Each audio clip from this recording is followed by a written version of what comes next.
ओम सद्गुरु भगवान की जय। शास्त्र शास्त्र के শাস্ত্র আমরা কি করে বুঝবো, শাস্ত্র কোথায় খুঁজবো?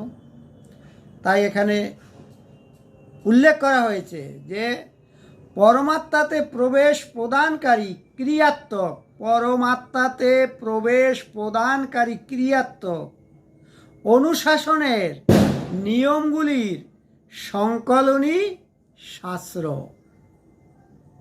এই দৃষ্টিকোণে ভগবান শ্রীকৃষ্ণোক্ত গীতা সনাতন শাশ্বত ধর্মের শুদ্ধ শাস্ত্র। কেন শুদ্ধ শাস্ত্র?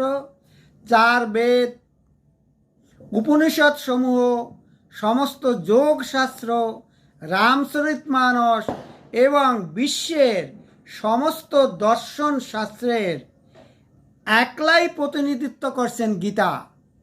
গীতা হয়েছে প্রতিটি মানুষের জন্য, গীতা হয়েছে প্রতিটি মানুষের ধর্মের অতর্ক শাস্ত্র।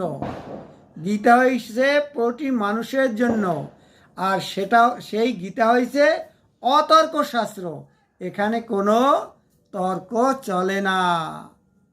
তাহলে শাস্ত্রকে বুঝতে পারছেন, যে শাস্ত্র ভগবান শ্রীকৃষ্ণ নিজের মুখশ্রিত বাণী, সেই শাস্ত্র বিনা অন্য শাস্ত্র খোঁজার কি প্রয়োজন আছে? কোন দরকার?